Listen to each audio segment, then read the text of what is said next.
അയക്കാനുള്ള സൗകര്യവും ഇവിടെ ഒരുക്കുന്നു.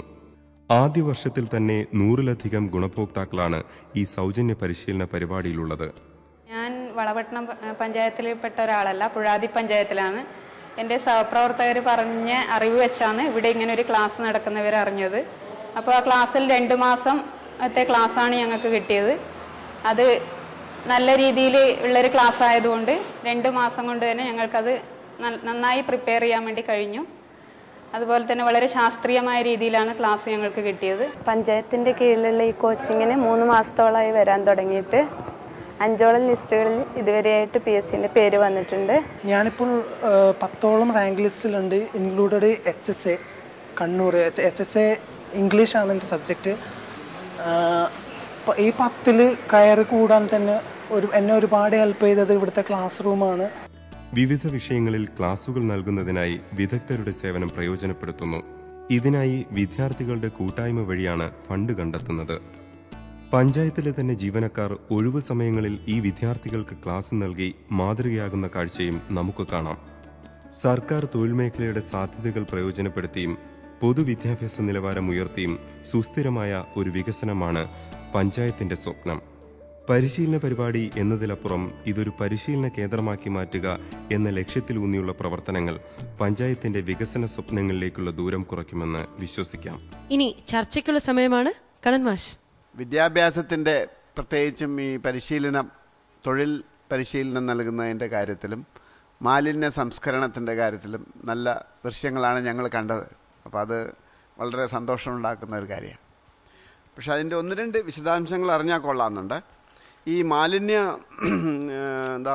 മാലിന്യമുക്ത പഞ്ചായത്ത് എന്നൊരു ലക്ഷ്യമുണ്ട് പ്രവർത്തിക്കുമ്പോൾ ഇതിപ്പോൾ എത്ര കാലമായി? അത് 3 വർഷത്തോളമായി.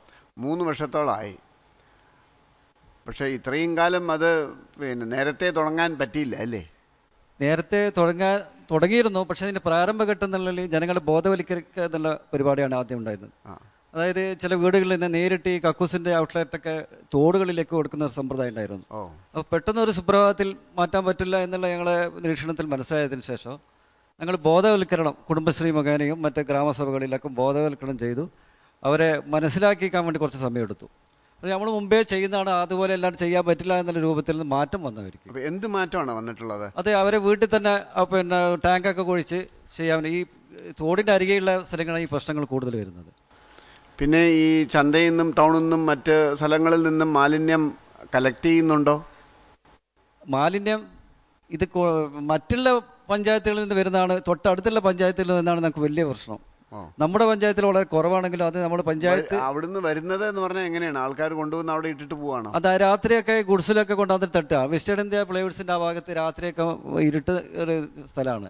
അപ്പോൾ അവിടെ മറ്റുള്ള പ്രദേശങ്ങളിൽ നിന്ന് രാത്രി ഈ കരാറുകാർ കൊണ്ടുവന്നിട്ടുള്ളതാണ് ഈ കോഴിയുടെ പാഴ്സൊക്കെ. അത് ഞങ്ങൾ കർശനമായി പോലീസിൻ്റെ സഹായത്തോടു കൂടി അവരെ പിടിച്ചെടുക്കുകയും പോലീസ് അതിന് നടപടികൾ സ്വീകരിക്കുകയും ചെയ്തിട്ടുണ്ട്.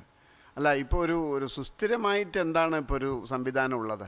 സുസ്ഥിരമായിട്ടുള്ളത് ഈ വീടുകളിൽ നിന്ന് വരുന്നത് ആ വീടുകളിൽ തന്നെ ചെയ്യാനുള്ള നടപടികൾ. മറ്റേ മാർക്കറ്റിലും റോഡുകളിലുള്ളതൊക്കെ നമ്മൾ ബയോഗ്യാസ് പ്ലാന്റിൻ്റെ ഒരു പരിപാടി തുടങ്ങിയിട്ടുണ്ട് വളാട്ട് മാർക്കറ്റിൽ. അത് ഫംഗ്ഷൻ ആയിട്ടില്ല, ഏകദേശം പണിയൊക്കെ തീർന്ന്. ഈ പുറത്തുനിന്ന് വരുന്ന മാലിന്യങ്ങൾ നമ്മൾ ഈ സൈഡിലൊക്കെ ഈ കമ്പിവേലി കെട്ടി സുരക്ഷിതരൊക്കെ ലൈറ്റൊക്കെ വെച്ചെടുത്ത് സുരക്ഷിതമാക്കാനുള്ള പരിപാടിയാണ്. ഈ ബയോഗ്യാസ് പ്ലാന്റ് പഞ്ചായത്തിൻ്റെ കീഴിലാണോ? അതെ. അപ്പോൾ അത് നടത്താനുള്ള സംവിധാനം ആക്കിയിട്ടുണ്ട്. അത് മാർക്കറ്റിലാണ് ഉള്ളത്. മാർക്കറ്റ് ഫംഗ്ഷൻ ചെയ്യാത്തതുകൊണ്ട്, അറവുശാല ഫംഗ്ഷൻ ചെയ്യാത്തതുകൊണ്ട് അത് കുറച്ച് താമസം വന്നതാണ്.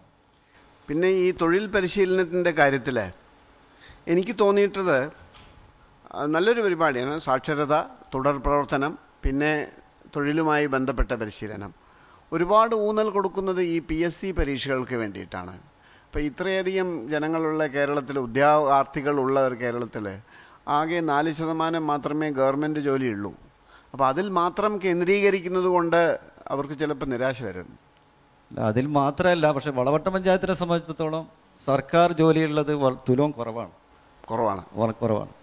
ചെറിയ വിരലിൽ ഉണ്ടാകുന്ന ആൾക്കാർ മാത്രമേ അല്ല, അത് കുഴപ്പമില്ല. പക്ഷെ അതിനോടൊപ്പം തന്നെ തൊഴിൽ വൈദഗ്ധ്യം നൽകുന്ന പരിശീലനമുണ്ടോ? ഉദാഹരണം പറയാം, ഇലക്ട്രീഷ്യനായിട്ട്, അല്ലെങ്കിൽ പ്ലംബറായിട്ട്, അല്ലെങ്കിൽ ഡ്രൈവറായിട്ട്, അല്ലെങ്കിൽ മറ്റ് മെക്കാനിക്കുകളായിട്ട്, പിന്നെ മറ്റ് ഇലക്ട്രിക് ഉപകരണങ്ങൾ നന്നാക്കാനുള്ള ഇതായിട്ട്, പിന്നെ മറ്റ് ഓഫീസ് ജോലികൾക്കുള്ള അക്കൗണ്ടിങ്ങിനെ കുറിച്ച് അല്ലെങ്കിൽ ഇൻ്റർനെറ്റ് ഓപ്പറേഷനെ കുറിച്ച് അങ്ങനെയുള്ള വളരെ കൃത്യമായിട്ടുള്ള തൊഴിൽ വൈദഗ്ധ്യം നേടാനുള്ള സൗകര്യങ്ങൾ ഉണ്ടോ അല്ലെങ്കിൽ അതിനെപ്പറ്റി ആലോചിച്ചിട്ടുണ്ടോ എന്ന് പറഞ്ഞാൽ മതി.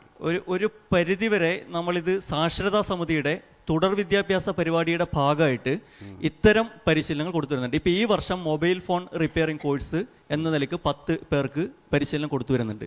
അതുകൂടി ഈ രീതിയിലേക്ക് സഹകരിപ്പിച്ചുകൊണ്ട് ചെയ്തു വരുന്നുണ്ട്. വിദ്യാഭ്യാസ പദ്ധതി നിലയ്ക്ക് സാക്ഷരതയുടെ പ്രവർത്തനങ്ങളെയും അതേസമയം ലൈബ്രറിയുടെ ഈ ഒരു സംവിധാനത്തെ കൂടി ഉപയോഗപ്പെടുത്തിക്കൊണ്ട് പരസ്പരം സഹകരിപ്പിച്ചുകൊണ്ട് ചെയ്തു വരുന്നുണ്ട്. പക്ഷെ അത് പരിമിതമാണ്. അത് വികസിപ്പിക്കാൻ വേണ്ടിയിട്ടുള്ള തുടർ പ്രവർത്തനം കൂടി ആലോചിക്കുന്നുണ്ട്. നിങ്ങളുടെ പ്ലാൻ ഫണ്ടിന്റെ വിനിയോഗം വളരെ കുറവാണല്ലോ. 42% മാത്രമേ തുക ചെലവഴിച്ചിട്ടുള്ളൂ.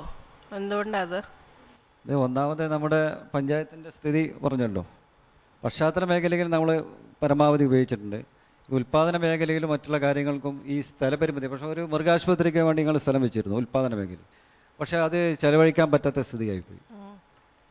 ഒന്നാമത് ഈ ചെറിയ ഏരിയ ആയതുകൊണ്ട് നമുക്ക് പ്രത്യേകിച്ച് തീരദേശ സ്ഥലമായതുകൊണ്ട് 100 മീറ്റർ അകലെയാണ് മറ്റുള്ള ബിൽഡിങ്ങൊക്കെ എടുക്കാൻ പറ്റുള്ളൂ. നമ്മൾ ഇത്തരം കാര്യങ്ങൾ ചെയ്യാനുള്ള വിഷമങ്ങളൊക്കെ സൃഷ്ടിക്കുന്നുണ്ട്. നിങ്ങൾ ആ വീഡിയോ കാണിച്ചതിൽ ഒരു പുകക്കുഴലിൽ നിന്ന് ഒരുപാട് പുക പോകുന്നതായിട്ട് കാണുന്നുണ്ട്. എന്തായിരുന്നു അത്? അത് വെസ്റ്റേൺ ഇന്ത്യ പ്ലൈവുഡ്സിൻ്റെ ആണ്. അതിൻ്റെ പാരിസ്ഥിതിക പ്രശ്നങ്ങൾ കുറേ ഉണ്ടോ? പ്രശ്നങ്ങൾ ഉണ്ടാകാറില്ല. ഉണ്ടെങ്കിൽ തന്നെ അവരെ നമ്മൾ വിവരം അറിയിക്കും. അങ്ങനെ ജനങ്ങളിൽ നിന്ന് നമുക്ക് ലഭിച്ചു കഴിഞ്ഞാൽ അവരെ വിവരം അറിയിച്ച് അവരെ മാലിന്യമുക്തവരുമായിട്ട് സംസാരിച്ച് അതിനുള്ള അപ്പോൾ തീർക്കുന്നുണ്ട്. അപ്പോൾ നിങ്ങളുടെ ആരോഗ്യ മേഖലയിലൊന്നും പ്രവർത്തനങ്ങളൊന്നും നടക്കുന്നതായിട്ട് പറഞ്ഞില്ല. വളപട്ടണത്തിൽ പ്രധാനമായിട്ട് ഒരുപാട് സാംക്രമിക രോഗങ്ങളുടെ പ്രശ്നമൊക്കെ ഉള്ളതായിട്ട് നിങ്ങളുടെ റിപ്പോർട്ടിൽ തന്നെ പറയുന്നുണ്ട്. കുറച്ച് പ്രശ്നങ്ങളുണ്ടെന്ന്. ആരോഗ്യപരമായ കാര്യം ഞങ്ങൾ ചെയ്യുന്നുണ്ട്. ഈ വളരെ മുമ്പ് കേരളത്തിൽ 2 സ്ഥലത്താണ് മന്ദരോഗം അറിയപ്പെട്ടിരുന്നത്. അതിൽ 2ാം സ്ഥാനം വളവട്ടത്തായിരുന്നു. പക്ഷേ ഈ ഇപ്രാവശ്യം അത് മാറി. ഈ മാറി മാറി വരുന്ന ഭരണസമിതികൾ ഈ കൊതുക് നിവാരണത്തിന് ശക്തമായ നിലപാടെടുക്കാറുണ്ട്. 2 ഓയിൽ മിസ്റ്റർമാർ ഞങ്ങൾ നിയമിച്ചിട്ടുണ്ട്. ഒരാൾ ഹെൽത്തിൻ്റെ ഉണ്ട്. പിന്നെ വെള്ളിയാഴ്ച തോറും ഹോസ്പിറ്റലിൽ ഇതിൻ്റെ പരിശോധന നടത്തുന്നുണ്ട്. തൊട്ടടുത്ത പഞ്ചായത്തേക്കാൾ ഏറ്റവും കുറവാണ് ഇപ്പം നമ്മുടെ പഞ്ചായത്തിൽ. ചെറിയ അതായത് പുതിയ തലമുറയ്ക്ക് ഇപ്പോൾ ഇല്ല മന്ദരോഗം. ആരോഗ്യപരമായ കാര്യങ്ങൾ ഞങ്ങൾ ശ്രദ്ധ വെക്കാറുണ്ട്. പരീക്ഷകൾക്ക് വേണ്ടിയുള്ള തയ്യാറെടുപ്പ് വളരെ പ്രധാനമാണ്. ഇപ്പോൾ നമ്മുടെ കുട്ടികൾ പരീക്ഷ എഴുതുമ്പോഴും അതിന് വേണ്ടിയുള്ള പ്രത്യേക കോച്ചിങ് കൊടുക്കണം. പക്ഷേ വിദ്യാഭ്യാസം എന്ന് പറയുന്നത് അത് മാത്രമല്ലല്ലോ. അപ്പോൾ നിങ്ങളുടെ പഞ്ചായത്തിലെ കുട്ടികളുടെ വിദ്യാഭ്യാസം മെച്ചപ്പെടുത്തുന്നതിന് വേണ്ടിയിട്ട് എന്ത് തരത്തിലുള്ള ഇടപെടലാണ് പഞ്ചായത്ത് നടത്തിയിട്ടുള്ളത്? ഞങ്ങൾ ഹൈസ്കൂളുകളിലും മറ്റു സ്കൂളിലും PTA ആയിട്ട് ബന്ധപ്പെട്ട് അവർക്ക് വേണ്ടുന്ന സൗകര്യങ്ങൾ ചെയ്യുന്നുണ്ട്. SLC പരീക്ഷാ സമയത്തൊക്കെ PTA ആയിട്ട് ബന്ധപ്പെട്ട് അവർക്ക് വേണ്ട സൗകര്യങ്ങൾ ചെയ്തു. വീണ്ടും പരീക്ഷയാകുമ്പോൾ മാത്രമേ കുട്ടികളെ പോലെ തന്നെ നമ്മളും ആയാലും എങ്ങനെയാ? അല്ല, ഹൈസ്കൂളിൽ നേരിട്ട് ഇടപെടാനുള്ള ഇത് ജില്ലാ പഞ്ചായത്തിനേ ഉള്ളൂ. അല്ല, അവിടെ പ്രൈമറി വിദ്യാഭ്യാസം ഉണ്ടല്ലോ ഇല്ലേ? എത്ര സ്കൂൾ? 9 സ്കൂളുണ്ട്.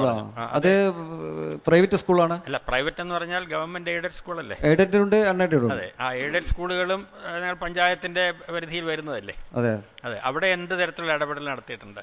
ഞങ്ങളവിടെ ഇടയ്ക്കിടെ പോവും. കുടുംബശ്രീ മുഖേനയും കുടുംബശ്രീന്റെ ആൾക്കാരായിട്ട്. കുടുംബശ്രീ അല്ല, അതാണ് നമുക്ക് ഏറ്റവും സൗകര്യം. അതെ, അതാണ് സൗകര്യം. പക്ഷേ ഈ കുടുംബശ്രീ ഇല്ലായിരുന്നെങ്കിൽ നമ്മുടെ പഞ്ചായത്തിൽ എന്ത് ചെയ്യുമായിരുന്നു? അല്ല, ഞങ്ങള് വാർഡ് മെമ്പർമാർ സന്ദർശിക്കാറുണ്ട്, പഠന നിലവാരം ശ്രദ്ധിക്കാറുണ്ട്. അവിടെ ക്ലാസ് ശരിക്കും നടക്കുന്നുണ്ട്. അവിടെ ടീച്ചേഴ്സ് അവധി എടുക്കുമ്പോൾ ക്ലാസ് വെറുതെ പോവുകയാണോ, അതോ അതിനുവേണ്ടി പഞ്ചായത്ത് എന്തെങ്കിലും ഒരു റിസർവ് ടീച്ചേഴ്സിന്റെ പൂൾ ഉണ്ടാക്കിയിട്ടുണ്ടോ? പഞ്ചായത്തിന് നേരിട്ട് ഇടപെടാനുള്ള ഇതില്ലല്ലോ. പിന്നെ പല പഞ്ചായത്തുകളും ചെയ്യുന്നുണ്ട്. അത് അവർ പഞ്ചായത്ത് സ്കൂളാണെങ്കിൽ പറ്റില്ല. മറ്റ് സ്കൂളുകളിൽ തന്നെ PTA സഹകരിച്ച് അല്ലേ? വളപട്ടണം പഞ്ചായത്തിൻ്റെ ഏറ്റവും ആവേശകരമായ നേട്ടം അവിടുത്തെ വായനശാലയുടെ വളർച്ചയാണ്. PTB എപ്പോഴും പറയുമായിരുന്നു ഗ്രാമീണ ഗ്രന്ഥശാലകൾ എന്ന് പറയുന്ന ഗ്രാമീണ യൂണിവേഴ്സിറ്റികളായി വളർത്തണം. ആ ഒരു കാഴ്ചപ്പാട് നിങ്ങൾക്കുണ്ടായാൽ ഞാൻ നിങ്ങളെ ആദ്യമായി അഭിനന്ദിക്കും. ഈ വായനശാലയെ വളർത്തിയെടുക്കാനാണ് നിങ്ങൾ ശ്രമിക്കേണ്ടത്. അതായത് അവിടുത്തെ പുതിയ തലമുറയിലെ കുട്ടികൾക്ക് ഉദ്യോഗങ്ങൾ ലഭ്യമാക്കുന്നു. അതുപോലെ തന്നെ മറ്റ് പല കാര്യങ്ങളും. അതോടൊപ്പം തന്നെ ഗൾഫിലേക്ക് പോകുന്ന ആളുകൾക്ക് അവിടെ തൊഴിൽ കിട്ടുന്നതിന് അനുഗുണമായ രീതിയിലുള്ള പരിശീലനങ്ങൾ ഇതിൻ്റെ ഭാഗമായിട്ട് നടത്തണം. ഒരുപക്ഷെ നിങ്ങൾ ആ പഞ്ചായത്തിൽ ഒരു മൃഗാശുപത്രി കെട്ടാനുള്ള പണം ചെലവാക്കാൻ കഴിയും.